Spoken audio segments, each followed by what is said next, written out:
You are listening to CrossTalk, a safe place to discuss addiction, recovery, harm reduction, and everything in between.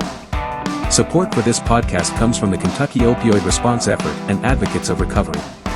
Content and production by the team at Turning Point Recovery Community Center. Now, buckle up and get ready for the show.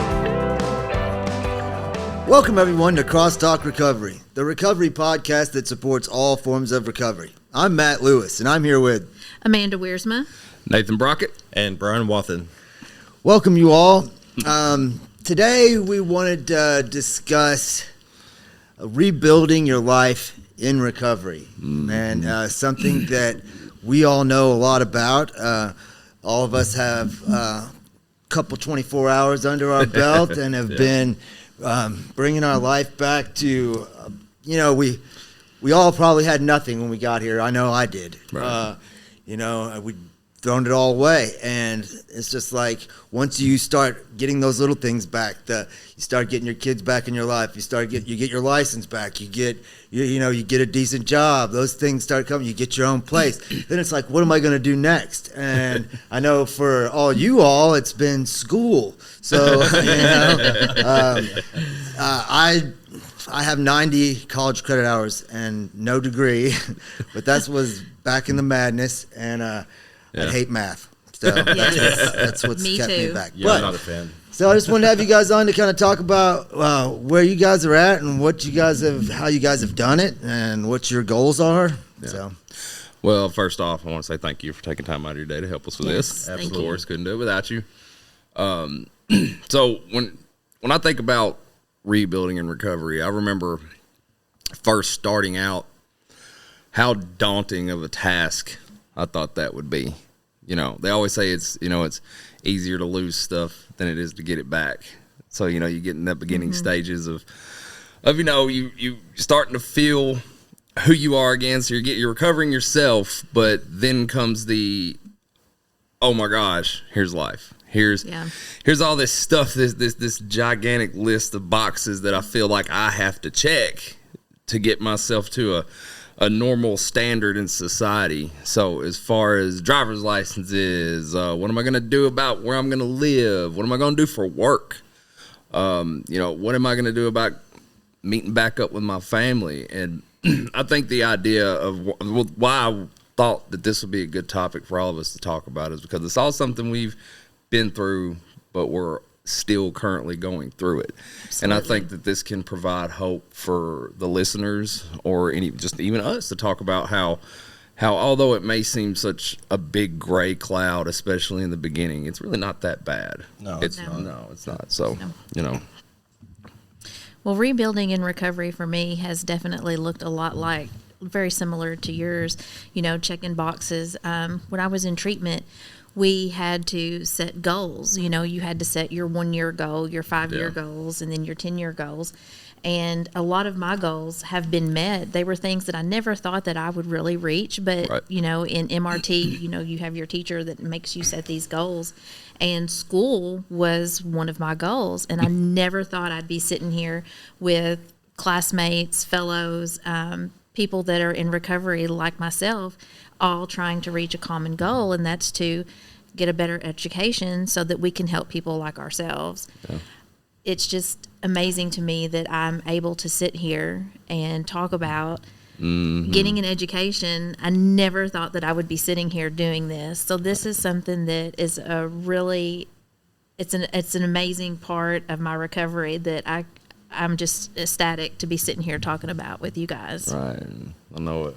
Yeah, I didn't even know what I knew what goals were, but like as far as I ever went with them was like to write it down, and that was it. And like today, I know there's a process to completing those goals, and it was daunting. Yeah. I remember I was a junior in high school, and they asked me to quit. They said I would not graduate with enough credits. Luckily for me, then there was an adult program that I could go to get my diploma, and everybody's like, you should go to college. I was like, yeah, right. And when I come home, all these people that I know in recovery, they're like, you should try college, And I was like, I don't know. But here I am, Yeah. and I feel like I'm killing it. I don't know. You're doing an Ain't it amazing crazy? It job. seems like people get sober, getting to recover, and they're like, I gotta go to school. Gotta go to Gotta go to school. school. Gotta go to school. I love that though, because that's part of the process. That's part of us not just rebuilding, but upgrading our lives too. 'Cause Oh, yeah. Who would have thought that in this process of rebuilding, that instead of maybe using clay to build this foundation and the structure of the house, now we're using bricks. Things like that. We're wanting to get educations. We're having insurance on our vehicles. Yeah. Ain't that crazy? That's a big one. It is. It's such a wonderful thing that this process has been something that none of us No. thought that we'd be doing. No. You know what I mean? It's funny you said insurance. So I just recently bought a minivan. And like Minivan Mafia, baby. Yeah. Well, before the only vehicles I owned were, I paid $1,000 for, and of course, why would I put insurance on it? The tires aren't even good. But I went to a car lot and they was like, "Oh yeah, you like that one? Well, if you like it, you can drive it home." Because I've been working on my credit. Yeah. Rebuilding. Well, that's a big one too. Rebuilding. Yeah, absolutely. And they was like, "Yeah, you're approved, man." And I was like, "You gotta be kidding me." Isn't that a good feeling? Yeah, it feels good every time I get in the van. I think me and Amanda do that quite often. We come back, oh my gosh, my credit score went up 10 points. Yes, And then I'm yes. depressed the next day because I spent a little too much money on my credit card. And I'm like, oh, it dropped Yeah, by. there it What am I gonna goes. do? I love it though. And I like to watch you guys rebuild. Yeah. Did something just flew in your mouth on video? Yeah, I saw don't know and what it's that. on you. Yeah, It's on it you. likes me. I like watching you guys because I know y'all are doing things y'all never thought y'all would do. Well, that's I like watching you guys as well. It inspires me. Yes, I love coming in and hearing you guys talk about the grades that you're making and how you have. I like hearing your struggles that you're talking about and asking me for advice and. How we can kind of inspire and feed off of each other. Man, this thing really is not letting go. It was sorry, stuck we're not- inside your glasses. It's a fly, by the way. Yeah. for Yeah, we're not y'all gonna have a watching. blooper reel. There's This is a fly stuck in my glasses. But, I really, it inspires me to hear how well you guys are doing. And then, I have someone to lean on Yes, who's going through the absolutely. exact same things I'm going through, trying to balance work, school, family life. There's so much that goes into it, and I know there are people out there that aren't in recovery that are doing the same thing. Right. But then when you throw recovery in on it and working in recovery, Yes. because not only do we have to juggle, our clients and then that secondary, not trauma, but the secondary things that we take in on our job as peer supports, and then we have to find a way, an outlet for that. So it just seems like working in recovery and then trying to find your own recovery, that find that balance is what I have struggled with. But when I see other people in Right. recovery going to school, it inspires me. I love doing this together. Yeah. Yes. I feel like, not like we're a team, but we're a group and camaraderie, and it just, We'll be right back. Hey y'all, did you know it's illegal to own just one guinea pig in Switzerland because they get lonely? Here at Turning Point, we don't want you to ever be lonely either. That's why we're open 7 days a week from 8 a.m. to 8 p.m. Always feel free to come hang with our friendly staff, and don't forget your guinea pig. We're located at 415 Broadway Street, downtown Paducah.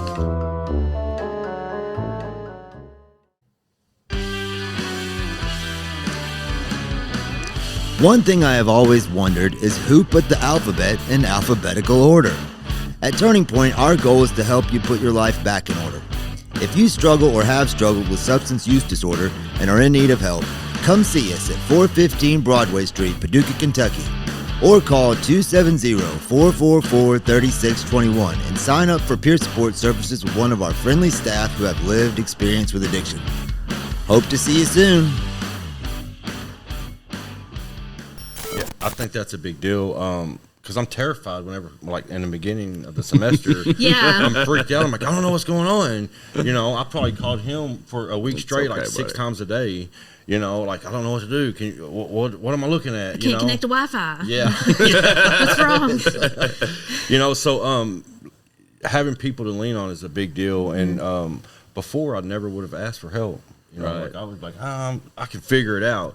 But being a part of the fellowship and everything, like I've learned to call people and not be Absolutely. afraid to ask for help. That's a part of my life that I feel like needed rebuilding in its own right. Is just the ability to be functional around other human beings and ask for the things that I need instead of thinking everybody's supposed to know what I'm thinking. You know what I mean? I have a bad problem with that sometimes, but I've learned that people are good. Yes. And before, I used to push so many people away. Like that, even if they had good intentions, they felt bad. They felt bad to me. And becoming comfortable with who I am while I'm rebuilding my life has allowed me to become comfortable with you guys and be able to have intelligent adult conversations and not always be thinking, oh, how is this person trying to pull one over on me? You know what I mean? And being part of the fellowship that suggests that I give people a chance. Yeah. You know, it's not like I'm forced to do it, and sometimes it is uncomfortable being personable, but I always find that that's one of the major parts of my life that I'm grateful for is people. Well, it's always rewarding when I know I'm not the only one struggling. Yeah. You know, like that, it helps me be more vulnerable to situations, you know. Yeah. Yeah, asking for help is a big part of it, man. Yeah. You know, swallowing that pride, practicing a little humility. That's a lot of what we learned in recovery. And I know you guys, I like watching to see you guys succeed like this and to see you come together and figure these things out and get your lives back.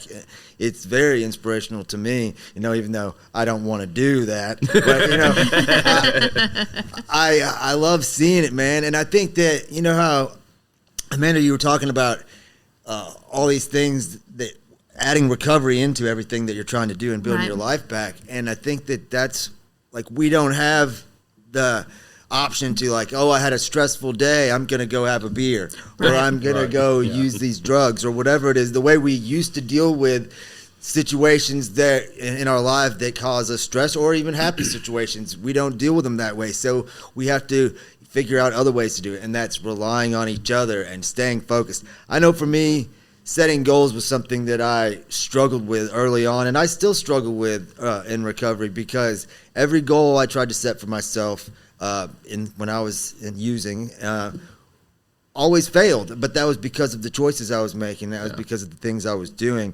and early on in this, I stopped making goals or setting plans at all, you know, because it scared me, and it was a fear. And I had to start by setting small, attainable goals and seeing that I could achieve them if I was, you know, staying sober and making the right decisions and doing the right things and asking for help when I needed it and seeing that I could achieve these things. And through that process, I'm able to now start setting bigger goals for myself moving forward. Still haven't set like the 5-year goal. I still keep it like right under that line, like something that I know that I can work towards. That math class. The math. Dude, look, I took math 3 semesters in a row. I waited. This is the mistake. I waited until the very end. I'd already done my practicum, my internship. I'd passed my portfolio review because I went to school for graphic design. I had all that in the bag. I just didn't have my college math class, and I waited till the end, and then I failed it 3 semesters in a row with a tutor. I'm terrible at math, and then that, of course, I allowed that to make me just fall off the deep end. That was just another excuse for me to use more, like, oh, I suck at this, I'm never gonna do it. But also, I realized I didn't want to sit in front of a computer all day doing someone else's art towards the end of that. You know, I enjoyed learning. Like, I would like to go back to school. I don't know what I'd go back to school for to make money, but I would love to go back to learn something that because I enjoy the act of learning, the process of learning. Then I wouldn't have to take a math class, right? Then I still have to pay for it. So that was the thing. Like when I was younger, like I felt like I didn't have the capacity to sit there and learn and take all this stuff in. And then I guess from that point to this point, it blows my mind how much I retain, and I can apply it. And I'm like, this isn't as bad as I thought it was going to be. You're giving yourself a shot today. Yeah, absolutely. It's amazing if you show up to class and do your homework. It's amazing what you learn. Wow. That's how it works. Something I didn't do in high school at all. Yeah. No, I don't think any of us really did. No. You know? I did. Oh, wow. Yeah. But you know, I loved school in high school, and I didn't go to college right out of high school. But you know, I chose to have kids. But then I went back to school, and that's when I got into my addiction, and school kind of fell off. But you know, I had to fill out a SAP appeal, when I went back to school, and I had to explain what happened. And, I didn't really feel worthy at first of why I should go back to school. But then it was like, I'm worthy of this. This is something that everybody is worthy of this. And, like you said, you go to school, you show up for class, you do the work, and it's not that bad. We were talking about this earlier upstairs. You do have those few panicky moments where you think, oh my gosh, I'm too old. I can't do this. The technology the technology is far more advanced than what I can do. But that's one of the things, I don't know about you guys, because y'all are a little bit younger than me, but that's another issue that I face today is with this technology in school. Everything's on Blackboard. I'm used to calculators and typewriters, and, everything today is just... Typewriters? Yeah. Come on now. Yeah. But that's an interest. You bring How up an was the interesting Civil point. War is what I want to know. There we go. Hey, Amanda and I went to high school together. We were in the same grade. So easy on the. Okay, I'm sorry. I apologize. We crochet now.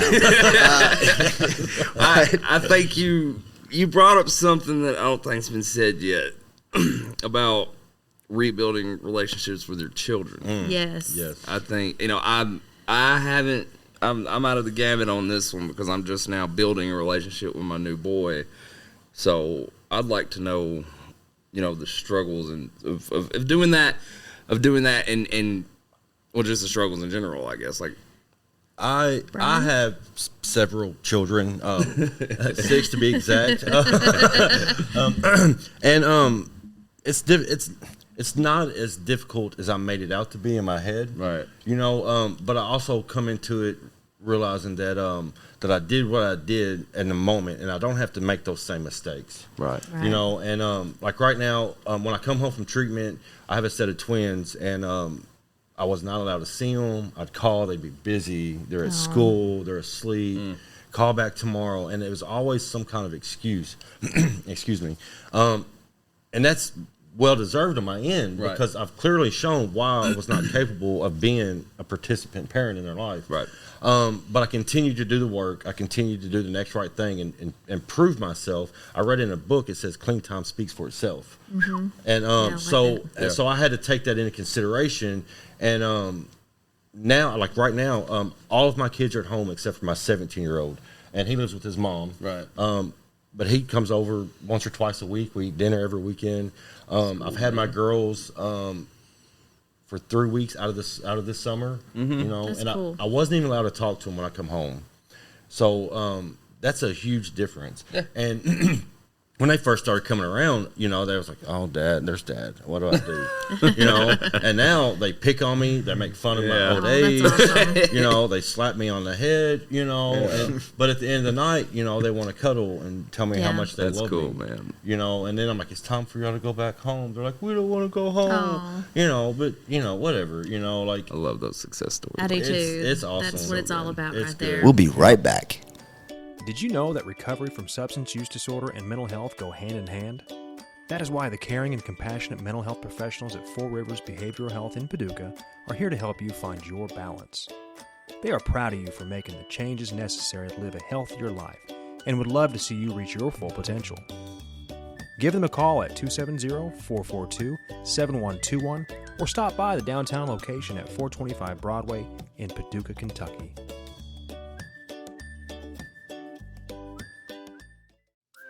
Hello, everybody. You want to know something? My biggest issue with meetings is despite their name, they are never about me. Here at Turning Point, all of our meetings are for you and about you. We have meetings at least 3 times a day, 7 days a week. We are located at 415 Broadway, Paducah, Kentucky. Call 270-444-3621 for more information. And then I got the 5-month-old. Yeah. You know, Don't even have to know any of that ever happened. Never has. That's to the part go, that makes me feel good. Yeah. You know, never has to go through any of that stuff that its older siblings had to go been through. granted another Right. opportunity. You know, It's it's good. pretty cool. Well, for me, it was a little different because my children were older. Mm-hmm. I have adult children, and they were.